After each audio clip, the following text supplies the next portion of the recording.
Los bienes sustitutivos y complementarios perfectos son muy fáciles de entender y de graficar. Supongamos que Juan quiere prepararse pancho o perros calientes para hoy, o en algunos países, hot dogs. Aquí usaremos el término pancho. Juan va al supermercado a comprar los ingredientes y unas botellas de gaseosa. Comenzando la compra con las botellas de gaseosa, encuentra gaseosas del mismo sabor pero de marcas diferentes, marca A y marca B.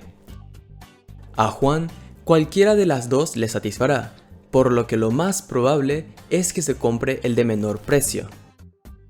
Aquí estamos observando un caso de bienes sustitutivos perfectos, es decir, que cualquiera de las dos marcas le brinda a Juan el mismo nivel de satisfacción.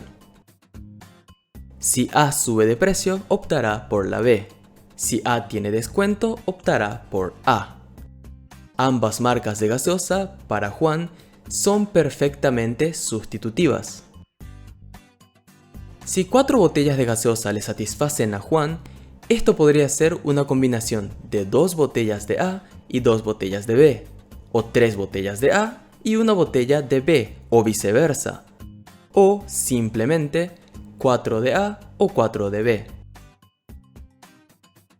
Cuando hablamos de bienes sustitutivos perfectos, el gráfico toma la forma de una línea recta, ya que ambos bienes representan el mismo valor para Juan. Si para satisfacer a Juan se necesitan más botellas, la recta simplemente se desplaza a la derecha. Si se necesitan menos, se desplaza a la izquierda. Ahora que ya entendemos sobre los bienes sustitutivos perfectos, sigamos con las compras. Luego de agarrar 4 botellas de gaseosa, Juan busca panes y salchichas. Si quiere prepararse un pancho, necesita un pan y una salchicha. Si desea prepararse 2, necesita 2 panes y 2 salchichas. Pero jamás se necesitarán una cantidad diferente entre ambos, ya que para hacer un pancho se necesita un pan y una salchicha sí o sí. Es decir, el pan y la salchicha se complementan entre sí para satisfacer a Juan. Estamos hablando de bienes complementarios perfectos, y estos, al graficarse, toman la forma de una letra L mayúscula. Si Juan desea prepararse 2 panchos, necesitará la misma cantidad de panes y también de salchichas. El nivel de satisfacción al tener 2 panes y 2 salchichas es lo mismo que al tener 3 panes y 2 salchichas, o 100 panes y 2 salchichas, ya que, en cualquier caso, solo podrá prepararse 2 panchos. Lo mismo pasa al tener 2 panes e infinitas salchichas. Siempre que complete solo 2 pares de ambos bienes, solo podrá prepararse 2 panchos.